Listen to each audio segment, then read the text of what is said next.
तो हम बात करते हैं दोनों पक्षों में चर उपस्थित होना। चर मतलब जो बदल सकते हैं, परिवर्तित हो सकते हैं, वो उसे चर कहेंगे, है ना। तो मैंने इस बारे में आपको बता चुका हूँ।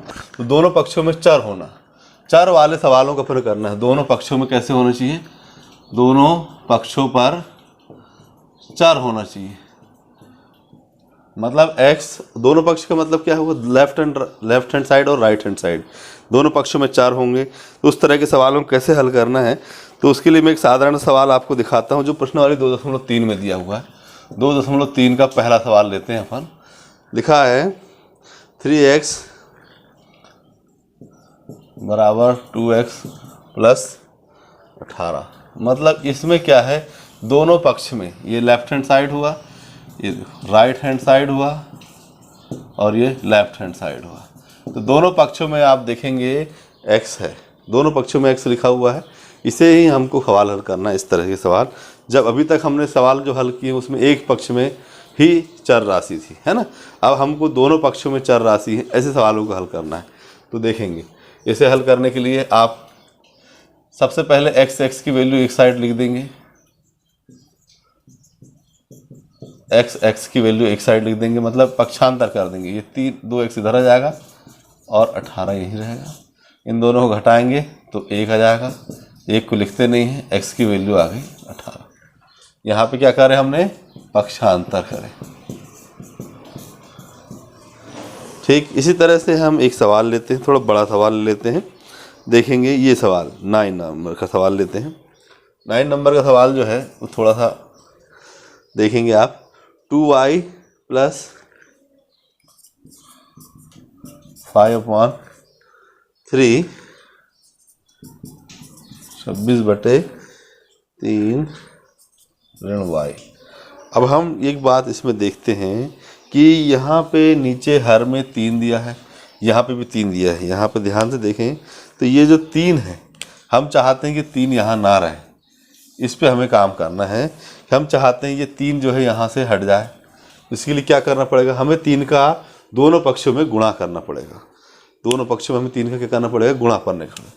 तो दोनों पक्षों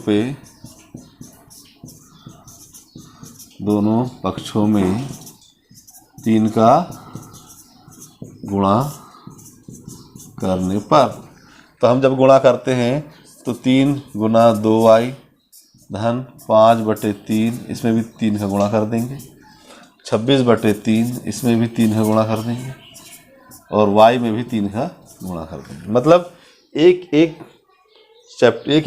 संख्या पे हम 3 का गुणा करेंगे। यहाँ जितनी संख्या लिखी है इसमें 2 लिखी है, इसमें ये 1 2 3 4, चारों पे हमें 3 का गुणा कर देंगे। जब इसमें गुणा करेंगे तो 3 दूना 6y धन, यहाँ से 3 से 3 कट जाएगा, 5 बचेगा बराबर, ये 3 से 3 कट जाएगा, 26 बचेगा, यहाँ पे 3y। अब हम जो y की संख्या है, y जो है, y को हम एक तरफ लिख देते हैं। y को हम क्या करते हैं, एक साइड लिख देते हैं और x को एक साइड लिख देते हैं। तो x से बोल रहा हूँ, मतलब y अकेले, y इसमें चर राशि है और बाकी जो है चर है। तो y जो है उसको हम एक साइड लिख देंगे, जहाँ पे 6y है, यहाँ पे 3y है। इन दोनों को पास में लिख देते हैं, 6y, ये 3y इधर जाएगा, धन में हो जाएगा। ये चीज़ का भी ध्यान रखना है आपको। और ये 5 इस तरफ चले जाएगा, माइनस में हो जाएगा। अचर राशि को हम बराबर के एक साइड रख दिए और चर राशि को बराबर के एक साइड रख दिए।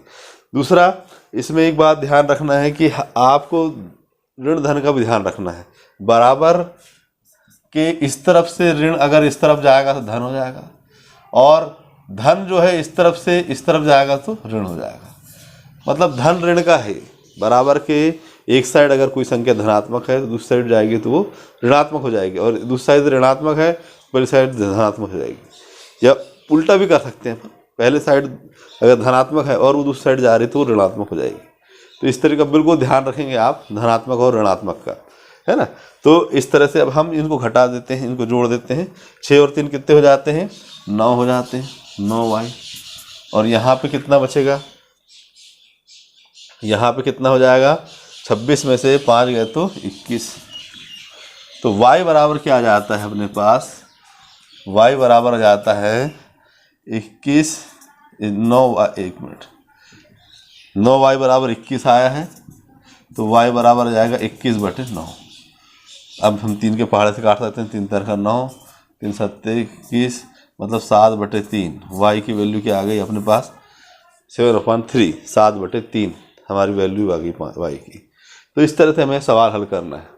तो आप लोग इस तरह का ध्यान देंगे कि एक दोनों तरफ अगर दोनों पक्षों में अगर x लिखा हुआ है उसे इस तरह से हल करना है। हम अगर अगला सवाल बताते हैं आपको इसी तर्ज पे। एक जो 2.4 प्रश्नावली का है, 2.3 प्रश्नावली बहुत ही आसान है। 2.3 बहुत आसान प्रश्नावली थी, तो इसका ज़्यादा दिक्कत नहीं है। दिक्कत अगले वाली प्रश्नावली में है, तो इसे मिटा देता हूँ।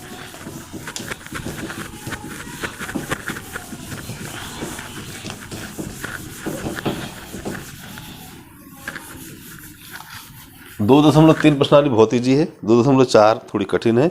2.4 का हम एक सवाल लेते हैं जिसमें लिखा हुआ है 2 अंकों वाली संख्या का योग 9 है। देखिए 2.4 का सवाल नंबर 3। ये थोड़ा सा मैं कुछ सवालों को ले रहा हूँ, पूरे सवालों को नहीं ले रहा हूँ। 2 अंकों वाली संख्या, 2 अंकों वाली दी गई संख्या के अंकों का योग 9 है। 2 अंकों वाली संख्या के अंकों का योग 9 है ना। 2 संख्या है, उसके अंकों का योग कितना है 9 है। फिर लिखा है इस संख्या के अंकों के स्थान बदलने पर प्राप्त संख्या, इस संख्या के अंकों के स्थान बदलने पर प्राप्त संख्या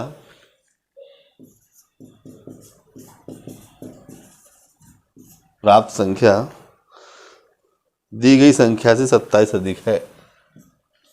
दी गई संख्या से 27 अधिक है। 27 अधिक है ना। फिर अगली बात लिखी है कि दी गई संख्या याद कीजिए। दी गई संख्या ज्ञात कीजिए।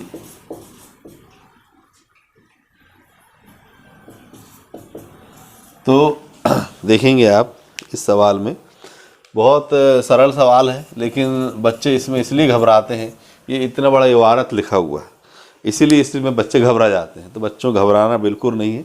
आपको सवाल अगर कोई भी सवाल समझ में नहीं आता हो तो आप उसको 2-3 बार पढ़ें और उसमें ध्यान से पढ़ें, तो देखेंगे 2 संख्याओं, 2 अंकों वाली संख्या, 2 अंकों वाली संख्या है ना, उनका योग कितना है 9 दिया हुआ है। 2 अंकों का मतलब क्या होता है, उसमें इकाई भी होती है और दहाई भी होती है। 2 अंकों वाली संख्या का मतलब ये होता है कि उसमें इकाई भी है और दहाई भी है। तो इस तरह की संख्याओं का योग कितना दिया हुआ है 9 दिया हुआ है। कितना दिया है 9 दिया हुआ है। तो हम मान लेते हैं, माना कि इकाई का अंक कितना है x है। हमने मान लिया इकाई जो है उसमें x है, तो दहाई क्या हो जाएगी, तब दहाई का अंक क्या हो जाएगा। इकाई जब x है तो दहाई जो होगी वो दोनों संख्याओं का योग 9 लिखा हुआ है। तो इसीलिए हमें क्या करना पड़ेगा, ये 9 में से x को हमको घटाना पड़ेगा। मतलब यहाँ पे आप इसको ऐसे समझें, मान लो कोई संख्या 50 है या अपन कहते हैं 59, ये 59 संख्या, दोनों संख्याओं का योग कितना है यहाँ पे, इन दोनों को जोड़ देते हैं तो 5 और 9, इन दोनों को जोड़े तो 9 और 5 14 है। तो प्रश्न है कि दो अंकों से बनी संख्याओं का योग 14 है ना। तो पहली संख्या जो है और इन संख्याओं का योग कितना है 14 है। तो हमने एक संख्या x मान लेते हैं, है ना। तो दूसरी संख्या कैसे निकलेगी 14, इस 14 में से x घटा देंगे तो ये संख्या निकल जाएगी। हम इसको मान लिए x, अब इसको नहीं मालूम हमें क्या है, तो x जब इधर जाएगा तो ये संख्या जो भी है यहाँ पे वो हमको निकल जाएगी। तो इसी तरह से हमने यहाँ पे किए। ठीक, अब आगे की बात बताते हैं। इसमें लिखा हुआ है कि दोनों संख्याओं के स्थान बदलने पर, अब संख्या के स्थान, अब संख्या क्या होगी, पहले तो इकाई दहाई हुई, संख्या क्या हुई, यहाँ पे हम संख्या पे भी लिखें, तब संख्या क्या हो जाती है, इकाई मतलब 10 दहाई का 10 हो जाता है, 10 में दहाई का गुणा कर देते हैं और इकाई जो होती है वो x हो जाती है। तो इसे हम हल करते हैं आगे, तो क्या हो जाता है, ये 90 ऋण 10x धन x। अब इसे और आगे हल करते हैं तो 9x, ये संख्या हो गई। ये कैसी होगी, संख्या। अब हमें संख्या के स्थान बदलना है, मतलब जो इकाई में लिखा है वो दहाई में और जो दहाई में लिखा है वो इकाई में। तब क्या होगी संख्या बदलने पर,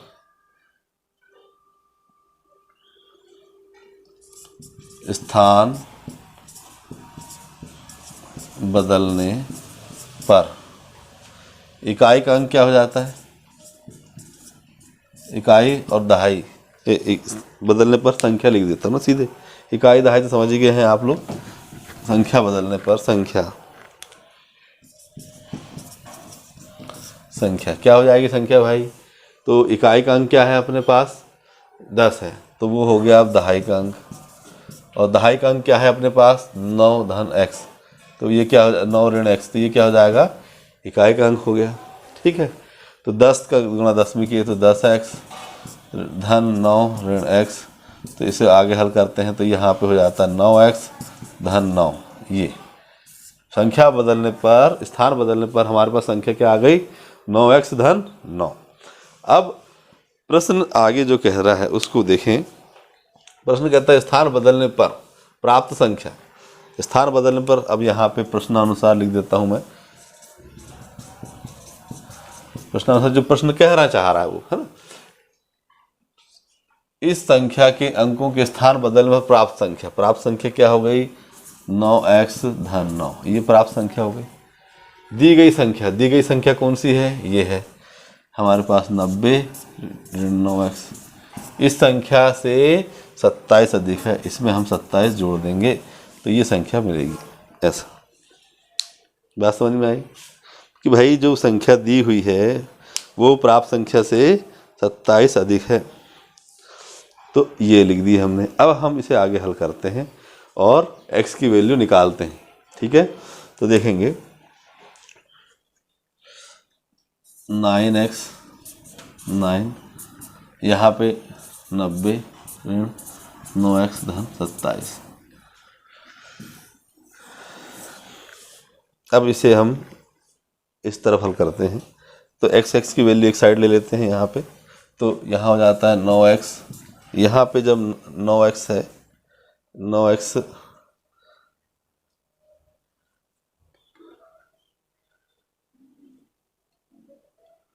ठीक है, 9x यहाँ पे इस तरफ चले जाता है, ये ऋण में है तो इधर आएगा धन में 9x हो जाएगा। ठीक, बराबर यहाँ पे लिखा हुआ है 90 ऋण 27 धन 27, और ये 9 इस तरफ जाएगा तो ऋण 9 हो जाएगा। मतलब हमने इसको इस तरफ लाए हैं और इस वाले 9 को हमने क्या किए हैं, इस तरफ ले गए हैं, ऐसा किए। देखें आप, हमने इस 9 को इस तरफ ले गए हैं और इसको हमने इस तरफ लाया।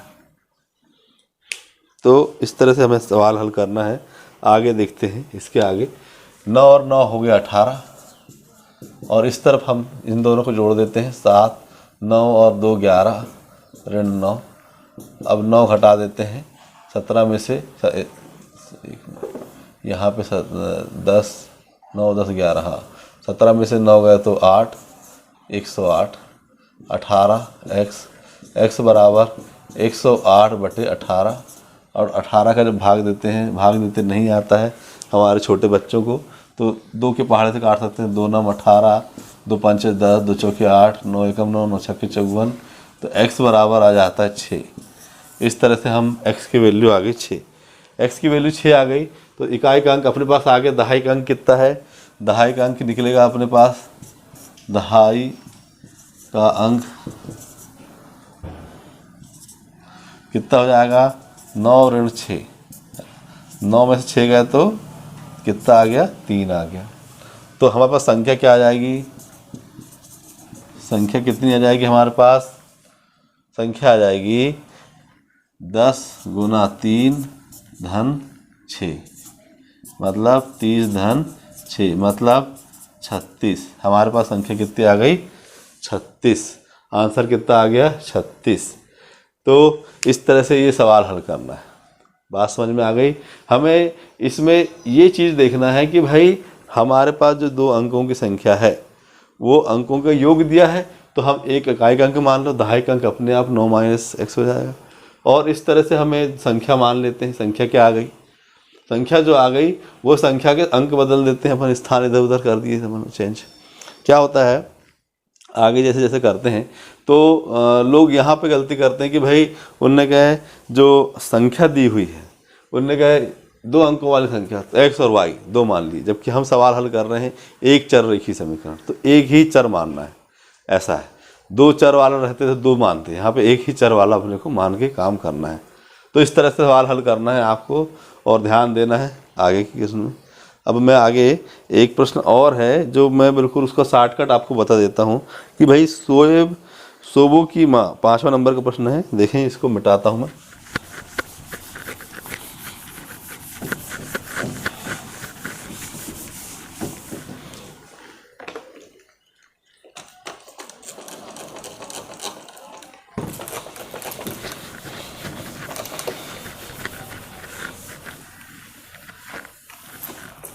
आप लोगों को सवाल बहुत ध्यान से अच्छे से हल करना है। अगर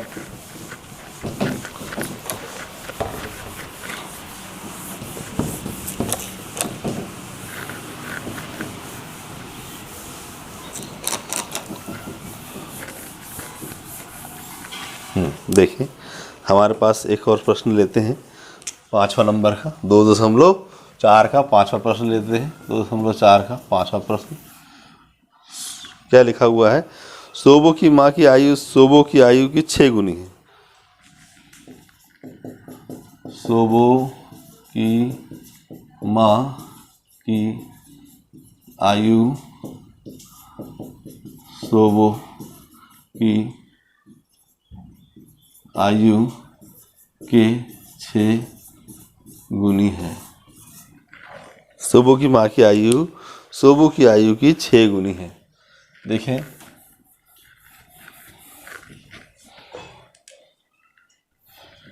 सोबो की माँ की आयु सोबो आयु की 6 गुनी। फिर उसके बाद में प्रश्न लिखा है कि 5 वर्ष बाद सोबो की आयु उसकी माँ की वर्तमान आयु की 1/3 हो जाती है। 5 वर्ष बाद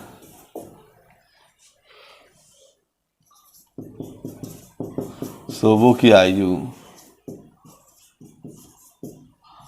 उसकी माँ की आयु की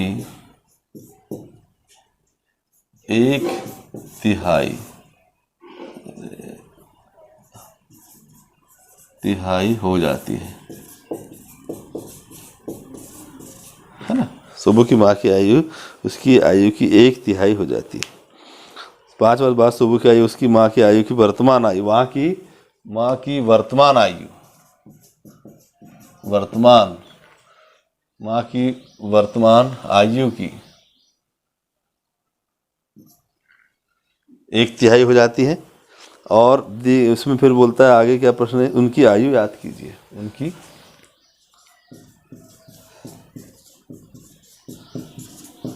याद कीजिए। तो यहाँ पे बड़ा सोचने वाला विचार है कि आपके पास सोबो और उसकी माँ की आयु दी हुई, तो हम इसे बहुत आसानी से हल कर सकते हैं। इसमें वर्तमान आयु जो है इस पर आप ध्यान रखना है इस चीज़ का, क्योंकि यही चीज़ आपको बिगाड़ सकती है। देखें अपन हल करते हैं इसको। यहाँ पे हम अपन देखते हैं कि हमें किसकी आयु मानना पड़ेगा, शोएब की माँ की आयु, शोएब की आयु की, तो हमें सोबो की आयु मानना पड़ेगा। सोबो की आयु माना कि सोबो की आयु कितनी है, x वर्ष है। ये कौन सी आयु मानते हैं अपन, वर्तमान आयु मानते हैं। जब भी कोई चीज़ मानते हैं तो उसे हम वर्तमान आयु मानते हैं। ये कौन सी वर्तमान आयु मान ली अपन ने। तब उसकी माँ की क्या हो जाएगी, माँ की आयु, तब उसकी माँ की आयु क्या हो जाएगी, माँ की आयु हो जाएगी उसकी 6 गुनी। तो 6 × x बराबर 6x, 6 गुनी मतलब 6x हो गई उसकी माँ की वर्तमान आयु। अब हमारे पास 5 वर्ष बाद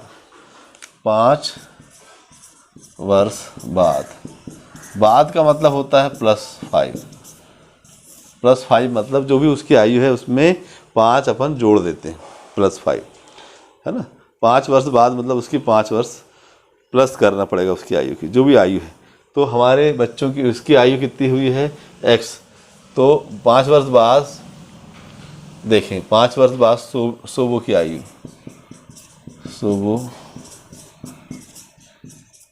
कितनी हो जाएगी, x + 5।